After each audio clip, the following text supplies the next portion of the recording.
Emotions is probably one of our biggest enemies when it comes to making sound decisions, personally and business.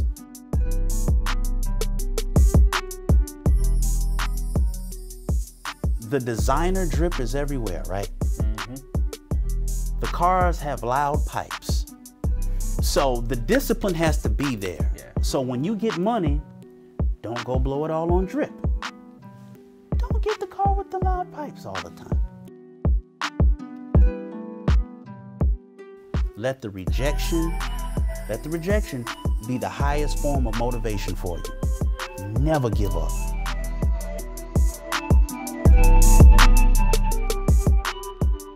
So I appreciate you all for watching this episode of Secrets of Silent Success. Make sure you like and subscribe to the channel. I appreciate your time, and I look forward to seeing you on the next one. How's it going, guys? And welcome to another episode of Secrets of Silent Success. Today we have the one and only TW on demand. How you doing this evening, sir? I am absolutely amazing, my good man. Thank you for asking. Awesome, awesome. I'm glad you're here, but we'll jump right into it, all right? Yes, sir. So you're the chief editor at Addison Suite. You're the creator of Members Only. Tell me about your passion for media, but not just any media, media that inspires and motivates others. Good question. Okay, so my passion for media started, maybe it's okay if I kind of give you where Give me it the started? backstory. Yeah, I can tell dig me. it. 1999, I'm gonna give my age for the most part. Yeah. I started as a DJ. Okay. Like a real DJ. Gotcha, Two turntables, Yeah, techniques, mixer, scratching, blending, records, vinyl. That was the beginning. And from there, I went into radio broadcasting. Okay. And music started to change. Sure, sure. I kind of fell out of love with it, to be honest with you. The elements were removed. You know, I come from the era where the packaging, standing in line to purchase a CD, ripping the plastic off, reading all that good stuff. So that was kind of gone, and that kind of took me out of it for the most part. Then I transitioned into videography, cinematography, TV network production, luxury magazine publications, and luxury hospitality. But my goal was always to be like the next version of a Ted Turner, owning all aspects of media, film, print, radio, news, everything, you know. But in order for me to be a great owner of that, I needed to know how it was ran. Okay. I needed to know the structure of it and things of that nature. So I learned how to do everything myself for the most part. Shooting, editing, graphics, motion graphics, graphic design, audio engineering, did it all. And the passion just came from, where it really came from, rest in peace, my grandma. That's where it came from, bro. She bought me a turntable on top with two cassette players on the bottom, and buying records, and I would try to make my own mixtapes and stuff like that as a kid in Philly and stuff like that. So the passion came from her, what she installed into me, and then me being able to get into certain ventures like DJing and the other aspects of media, as I explained earlier. Yeah, man. You hit a soft spot with the grandmother. I lost my grandmother last month. Oh man, I'm sorry. And man, you talk about just a second mama.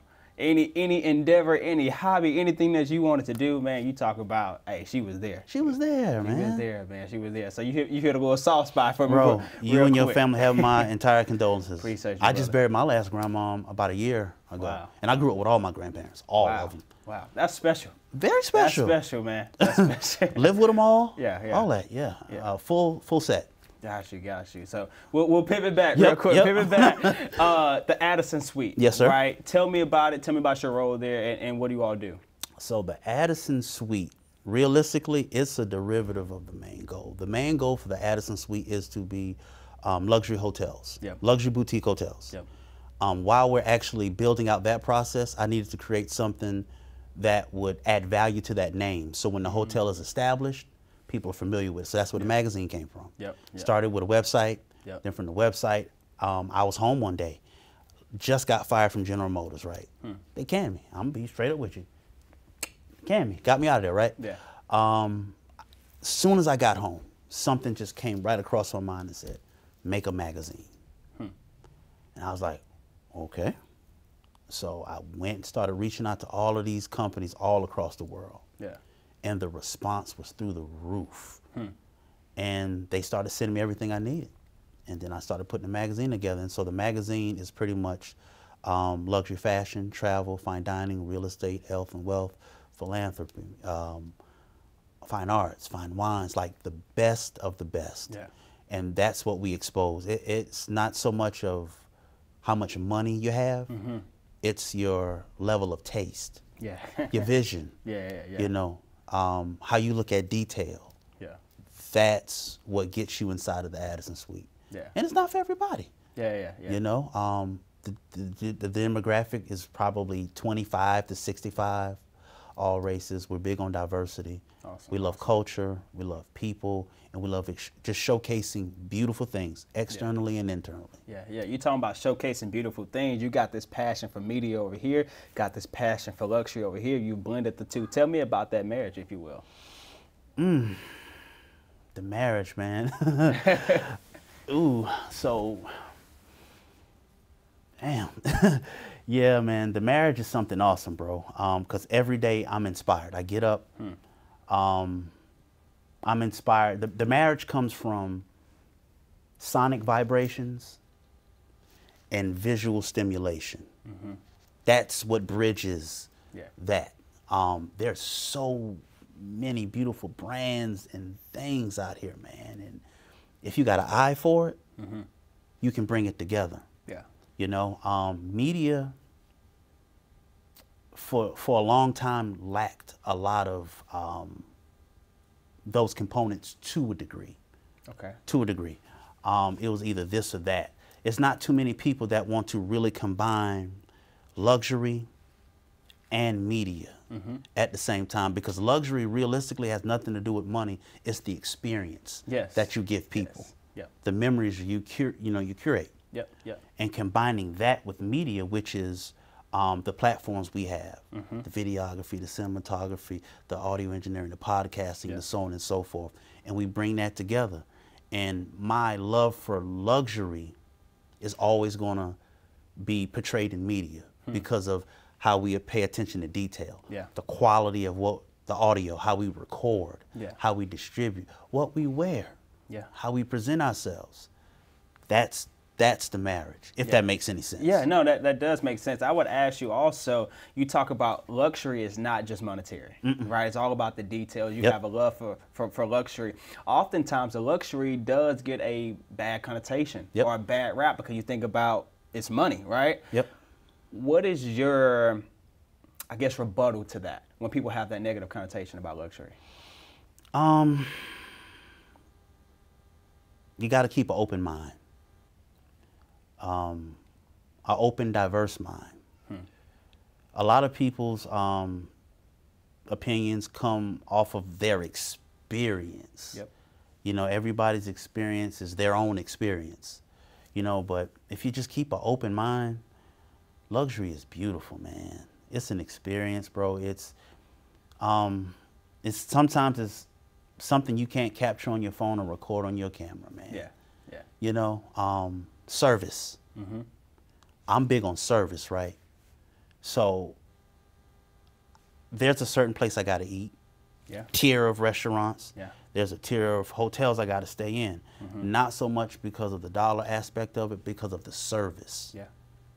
And when I stay at a Ritz-Carlton or a Nobu or something, it's the service.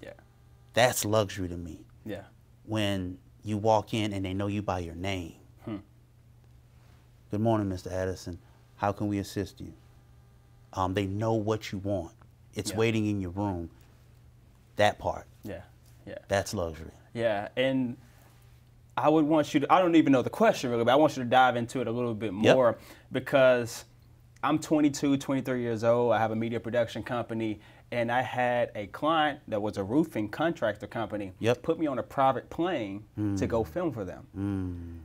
That changed your life, right? You're like, okay, the other side lives a little differently. And it's not about the monetary, it was about the comfortability. It's about the service, right? You walk on the tarmac, you walk up there, you land, and you get in the car, you go right to your gig, right? So by having that experience, that exposure, to your point, it changed my way. I did a lot of things, the way you work, the way you think.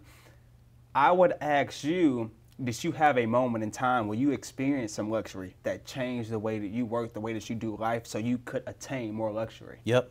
When I first went to California, well, it's actually the second time. California will do that to you. It will do that. So I drove from Atlanta all the way to San Diego. Wow. 3 days, right? Yeah. I got fed up with Georgia for a while, and I said, you know what? I'm out. I packed up everything, took my camera guy, and we drove through every southern state. Southeast, Mid-South, getting to the Southwest. And the time we hit New Mexico, Arizona, going on in, it changed everything. That trip is what got me into luxury. When I drove through these states and saw creation, how gorgeous it was, how close we were to the clouds coming down, and the rocks and the boulders and the dirt, and I said, this is luxury. Yeah. Like Scottsdale, Arizona, that's one of my favorite places. I call it the luxurious desert.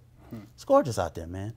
And getting into San Diego, staying at the U.S. Grant, which was like $500 a night. Some may say that's a lot. That may be peanuts for people. Yeah. The U.S. Grant changed my life.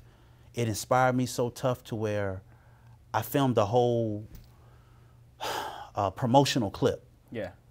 And I called it Success San Diego. Yeah. Off of a reality series I was working on, which I had Success Atlanta. So I stayed at this hotel, and it was pure luxury, bro. Everything up the U.S. Grant, San Diego on Broadway, bro. That changed everything. The food. Walking into these hotel rooms and these suites, and the fragrance you smell. Yeah.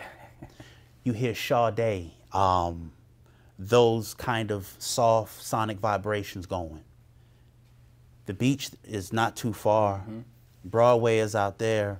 The energy, that turned me on to luxury. And I said, okay, I can't stay nowhere under here. Like this tier, we can't go lower than this. Yeah. And then from there, we drove to LA, to the LA Live. And this is when LA Live first opened. It was probably like 2 months old. We stayed there for dirt cheap, like $1.50 a night at the time. Luxury, bro. And when I stayed at these two places, I said, nah, we can't go back. And we're going to have to put plays in motion to where we can ensure we can live like this as much as we can. There you go. You know, so like how that private jet ride inspired you, going to these hotels and feeling that energy of the highest level of service, the food, top notch, the drivers, the valet, everything was just on point. Yeah.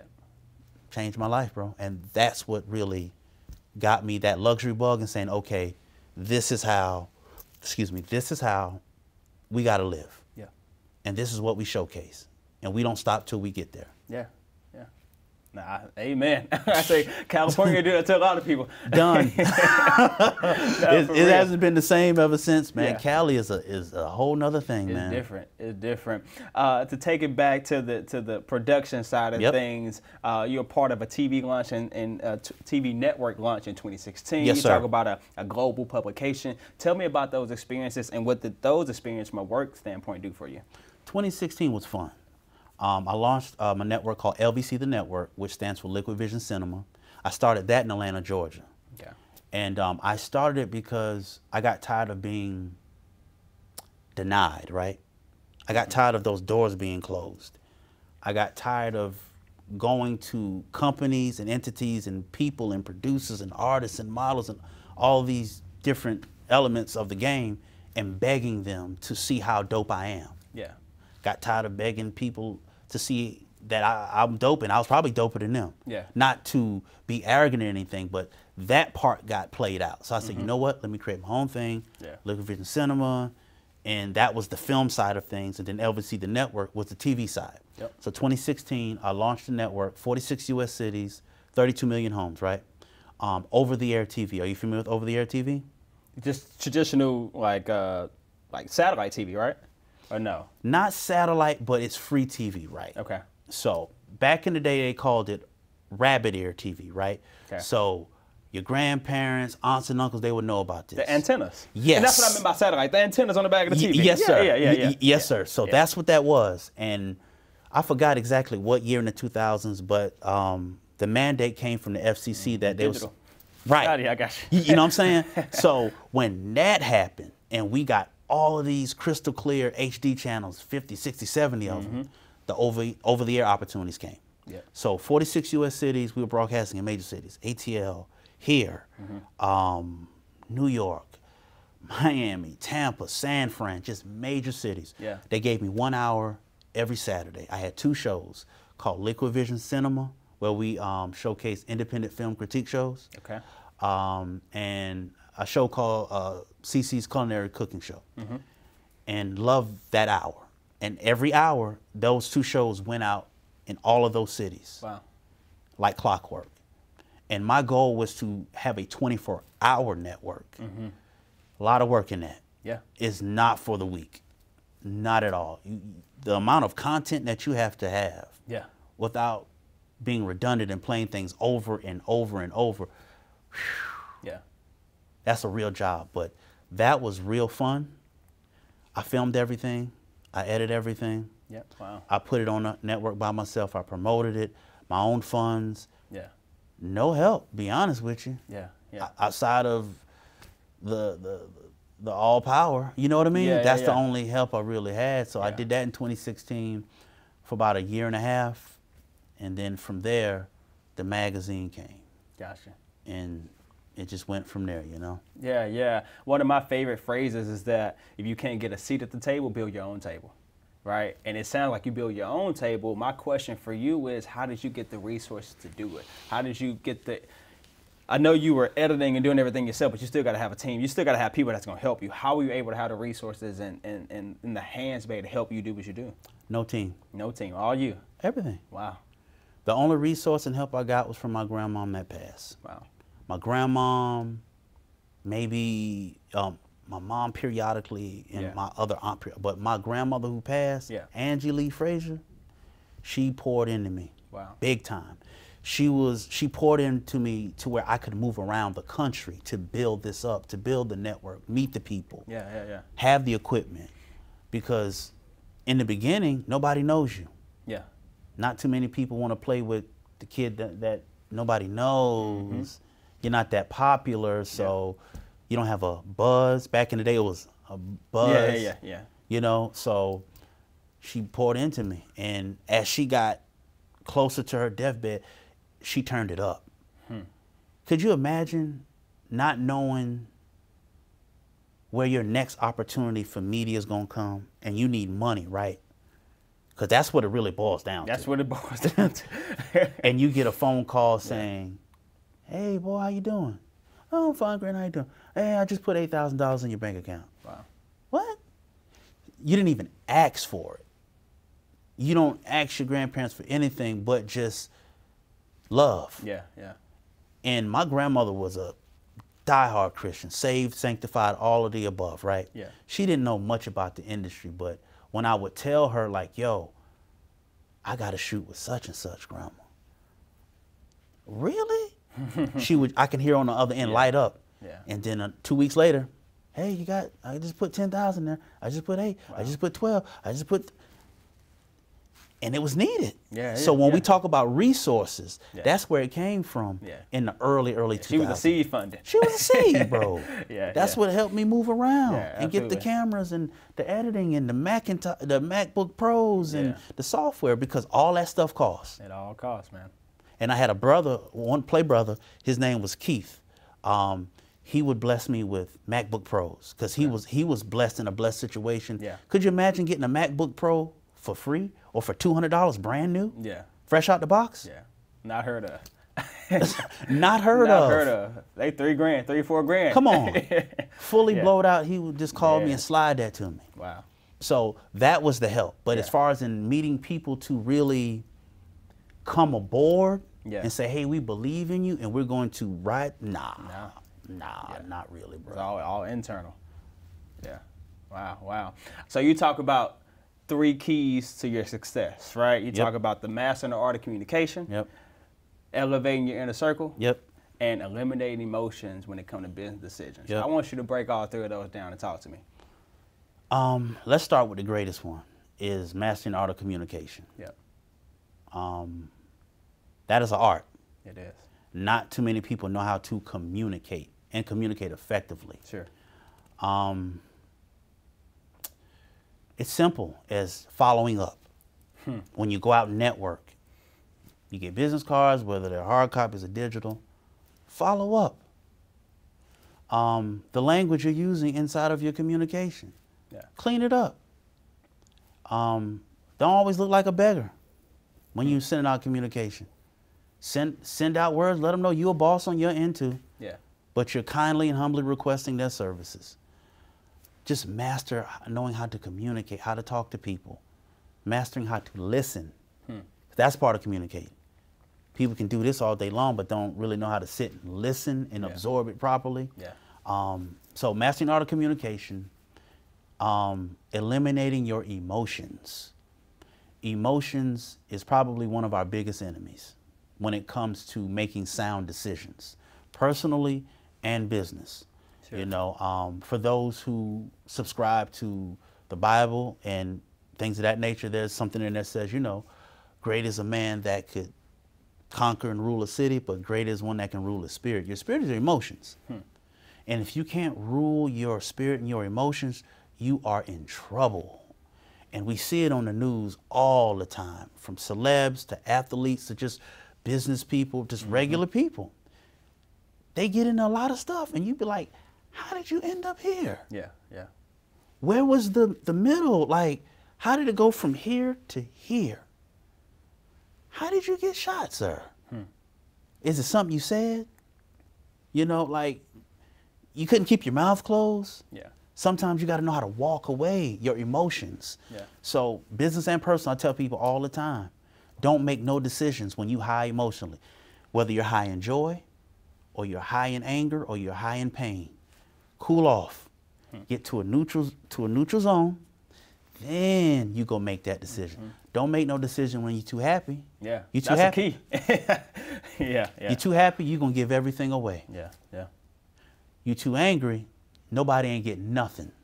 Everybody out. We shutting this down. We're done. Because you're pissed. Yeah. You know, so the emotions, you got to master that. Emotions, communication, and the circle, right? Elevating your circle. Elevating the circle. The people that are around you, brother, woo, they determine how high you go. Outside of the divine power you subscribe to, the people around you can make you or break you. Yeah. The ones you start with probably will not be the ones you end with. You have to find people who understand vision, quality, who get the bigger picture. And it's not a lot of that, you know. Your circle is everything. You don't have to be the best of friends, but you got to have a circle that respects what you do, understands what you do, and willing to pour into you, adding that value, and vice versa. Sure. And there's tons of keys, but those three, for me, has been everything. And lately, I don't think there's been any more to really come around, but I've been I think the circle has been more prevalent than anything right now. Because people are dropping off. Yeah. And some are trying to come around. And everybody that shows up, I don't think should be a part of the team. Sure. But talk to me. So I want to dive a little deeper on those three. And you talked about the circle being one of the most important for you right now. Yep. Where does your discernment lie, right? What are you looking for if you say, hey, you're in the circle, you're not in the circle, or you getting into other circles yourself, right? Where does your discernment come from? What are you looking for?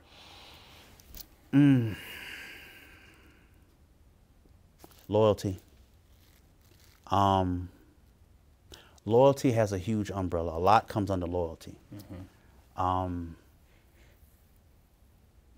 need loyal people. I need loyal people who know how to communicate. That's what it really boils down to. I'm looking for those who are equally givers and takers. I don't need a chronic giver and I don't need a chronic taker. I need you balanced. I need someone that has peace in their spirit when they come around me. Yeah. Because if you ain't got no peace, I don't think we can move that far. Yeah. Even if it's just business, like it's going to show, it's going to come out, you know. But loyalty, brother, that is something that is so underestimated. Yeah. You know, loyal.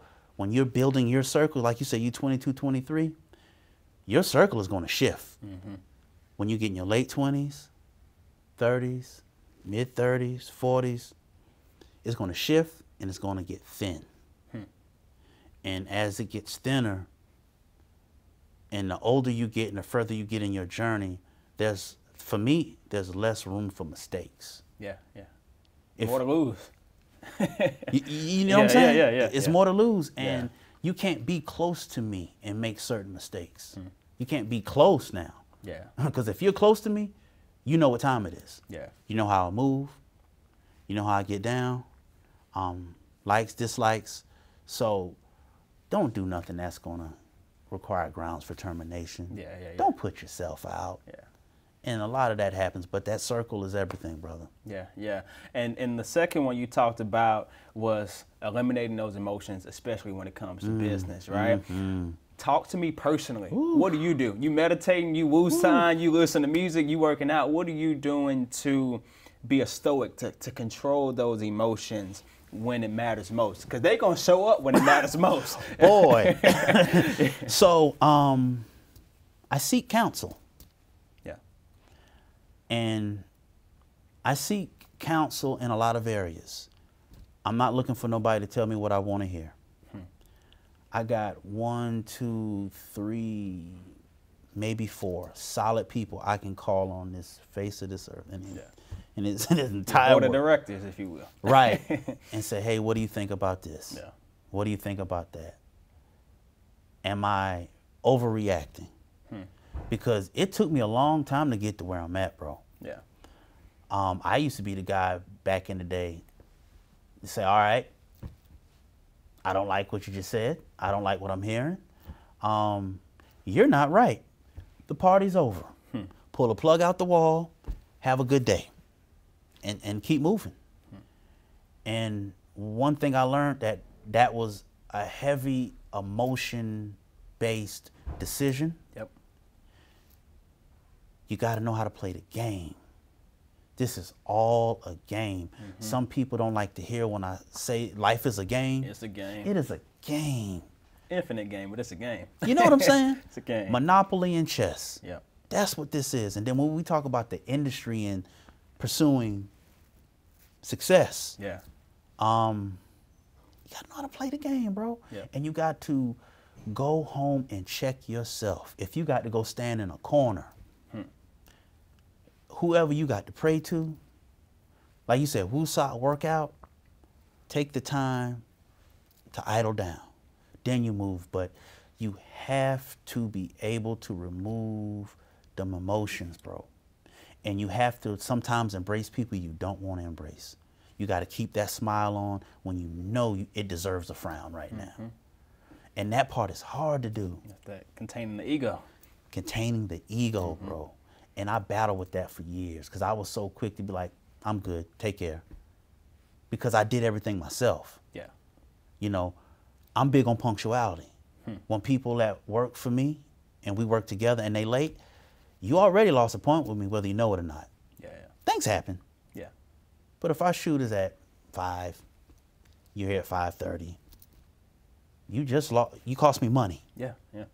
You know, and in the past I would be like, find another shooter. Yeah. Find another editor. Now, I'm looking for the goodness in them, for the most part. Okay, hey man, know you're running a little late, things happen, traffic. If possible, can we leave a little bit earlier next time? Yeah. Just get to a place to where we don't want to make people feel like they're disposable, you know, because we need people. Absolutely. And the ego and emotion will have you firing everybody. The entire building, you're done. Stick a fork in it, you know? Yeah. So yeah, I've been trying my best to rule the ego. Yeah. Rule the emotion, bro. And understand that everybody's not like you. Everybody ain't raised like you. You might get up 5:30 every morning, work out, eat egg whites and eat avocados, and get on your Peloton. Some people sleep until 12. You know what I'm saying? Yeah, gotta accept them for where they are. You got to accept them for where they are. And my producer smiling back there, because you speaking facts. I'm sorry, I had to cut. Oh, okay. They're gonna wake up at 12, but they do good work though. It's all good. It's tell people who they are. Right. So this real. This is real, bro. You know. So I'm trying my best every day, man, to be a better person. And to look at people for what they are, not for what I want them to be. And just hoping that I'm raising my level of discernment, you know? And then the last thing was the art of communication. For me, I believe I was able to improve my vernacular, my education, and communication through reading. I'm a huge proponent of reading. 2 books a month, knock them out, right? What has been your keys to improving your communication? Reading will be on the lower end to a degree because everybody receives knowledge and wisdom differently. Oh, absolutely, 100%. Some are readers, some are listeners, some are visual. Mine mainly came from listening, listening and watching. Well, my communication, reading a lot of things in the spiritual world for the most part, some books. Abraham Hicks, Jim Rohn,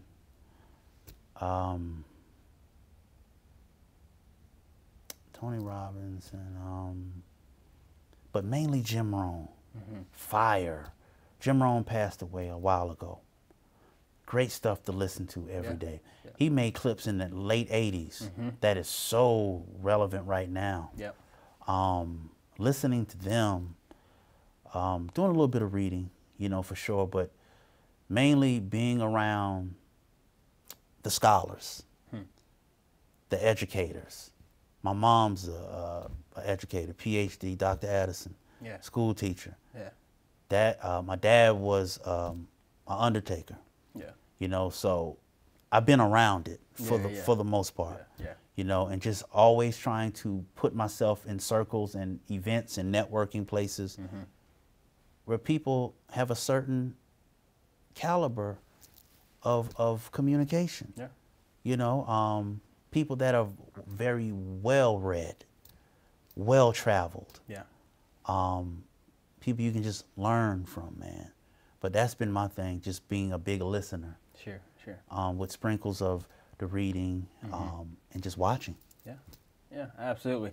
So let's change gears a little bit back to the content, right? It was something interesting that you talked about wanting that 24-hour network, right? You talking about how much content that takes, right? Well, we have social media now. That's a 24-hour network. That's exactly pretty what much, it is. Right? Talk to me a little bit about how you balance quantity and quality. I know me and my producer, I'm like, hey, we got to put stuff out, right? You don't want to sacrifice quantity for the quality, but you don't want to do vice versa either. Correct. Right? So tell me just how you balance quantity and quality when it comes to producing and distributing content. In regards to distributing, like let's say for our platform, social media, I'm not gonna lie, I suck at that. I don't have time for it. I'm busy. Not an excuse, just facts. I'm busy, bro. Social media is a full-time job. It is. In the era we're in, I interviewed an amazing media guru a while ago. And she told me, I asked her, I said, so we're in the year of 2021, going to 22. What is the game about? The quality of the product or the actual content? She said, it's all content now. Content. She said, quality's cool, but people are watching content through the lens of trash. Pixelation, images all over the place, text is all over the place. It's different. For me, I'm never substituting quality. Ever. I'm never gonna do that. However, I can get low with you but it's gonna be quality low though. Yeah.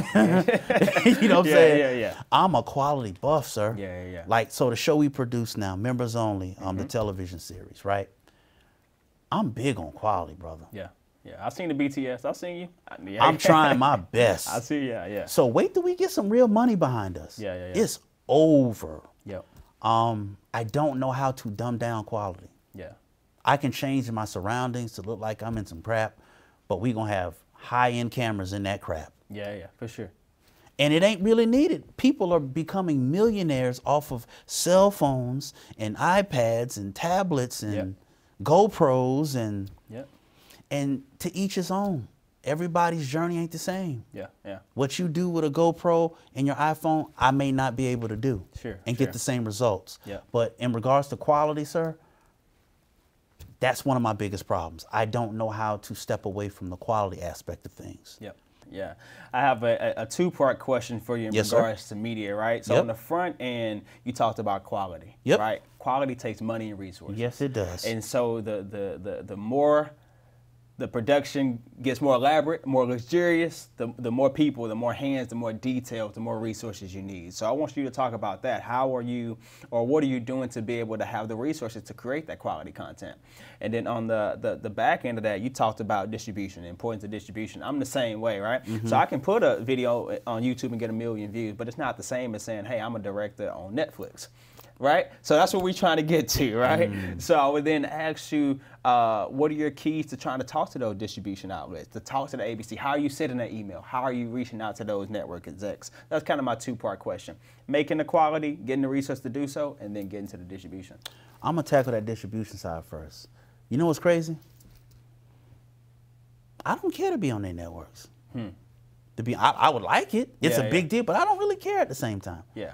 I've been in the game 23 years, man. Yeah. And not to get too deep on you, bro, but I done seen it all. And I'm good on a lot of situations. I don't like jumping through hoops. Yeah. For certain levels of success, brother, there's an invoice that's going to come with that. I can't pay that invoice. It ain't got nothing to do with money.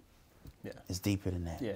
So I'm good on a lot of situations. So I don't really reach out to networks, to be honest with you, because I'm still building our thing. Yeah. And even when it gets to a certain place, if it gets on a network, great. If it doesn't, great. Yeah. My goal is to be able to change people's lives through luxury hospitality, media, content creation, publications. Yeah. So I'm not really sending a bunch of emails to them folks, man, because I know the game, bro. Yeah. They gonna come back and say, well, how many followers you got? What's your numbers? Yeah. And if you don't meet that criteria for them, oh, we'll circle back. And in my early years of always reaching out, I got burnt out. I'm tired of reaching out. Let me just do me. Yeah. And we'll catch up to y'all in a minute if it's meant to be, you know? So now I'm not really sending a whole lot of communications to, like you say, the Netflix and all these massive networks and production houses. Like, maybe I should. I don't know. I'm very content. Yeah. To a degree. Sure. I'm content where I'm at to a degree. We're good on this end. We found out that this is a process of time. And it's one step at a time. Yeah. You know, it's no real pressure for us to be anywhere on anybody's network, to be received and liked by anybody, to get invites. We're good. Yeah. Quality side, when it says, what do you do? You know, when you ask about the resources for the quality. Yeah. Folks, you're going to have to do a couple of things, right? I'm going to explain this real quick. Okay. So, you're either going to have to work a job. Ain't nothing wrong with working a job. Don't let nobody tell you that you can't work a job. Yeah. A lot of us are working the job. You know what I mean? We work a job. to make sure the bills are paid, and what's left, we invest into the quality. Yep. I'm going to be real about the options. If you ain't working a job, you're not a trust fund baby with residuals coming in every month, quarterly, some kind of dividend coming to you, you're either doing something illegal, scamming, selling yourself. You do what you do, but you got options. Yeah. For me, I would work the job. Yeah. I would work the job. Yeah. Because jail's not fun, guys. Yeah. I'm too sexy for jail, so I'm not going. Yeah. Facts. We're not doing that. So you're gonna do what you got to do. Yeah. To get your money. Yeah. To invest in that, and you got to have discipline. Yep. So we're working out of a lot of cities right now, right? Mm-hmm. So one of our focuses is that Atlanta and South Florida. Okay. So we're working back in Atlanta right now. The pressure is on. The designer drip is everywhere, right? Mm-hmm. The cars have loud pipes. Yeah. The women especially look in expensive. Yeah, especially in South Florida. Yeah. Yo, so the discipline has to be there. Yeah. So when you get money, don't go blow it all on drip. Don't get the car with the loud pipes all the time. Yeah. It's okay to drive the Honda, Yeah. the 10 to 12-year-old vehicle, until you get where you need to get. Sacrificing, you're going to have to do a lot of that. Delayed gratification. Delayed gratification. You said that. You said something just now. Yeah. You have to combine all of these elements. Sometimes you got to stay home. Literally Stay home. Just stay home. Stay with the parents for a little longer. You know? Keep that cost of living down. Literally. No hookah and cocktails tonight. Yeah. Sacrifices. Yeah, no Papados tonight. No Papados. No Houston's. Yeah. No Capitol Grill. Sometimes you might have to go home and cook you a meal. There you go. Yeah. So we can do this production. Yeah.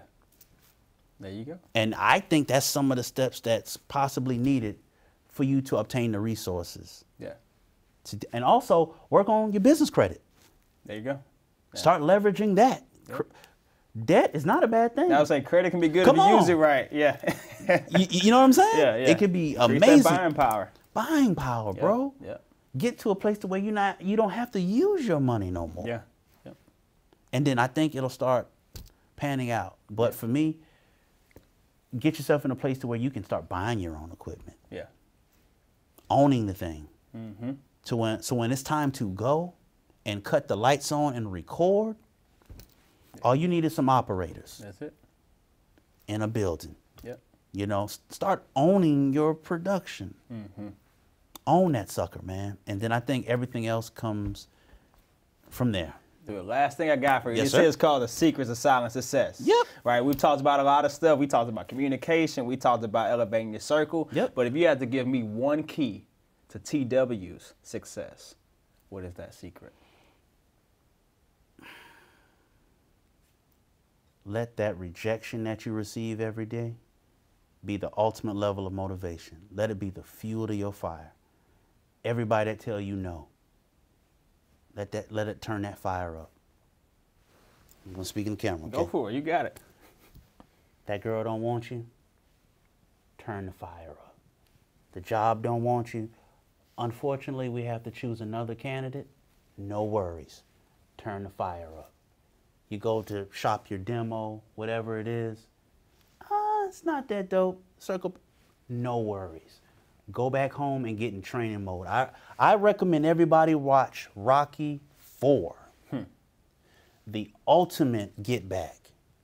When you think you got it all and you think you dope, and somebody come and knock you and your people down, literally wipe y'all out, you got to go back and train in the cold. Yeah.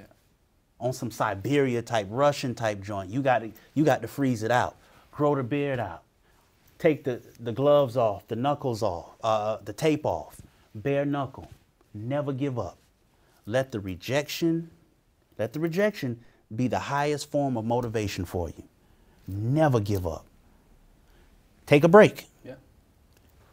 Take a break, but never give up. That's what I would tell people. Yeah. Cool. We're going to leave it right there, brother. I appreciate you, man. We'll do it again in Atlanta, hopefully. We'll do it again we're going to do it in Atlanta. Yeah. Big time. For sure, for sure. So I appreciate you all for watching this episode of Secrets of Silent Success. Make sure you like and subscribe to the channel. I appreciate your time, and I look forward to seeing you on the next one.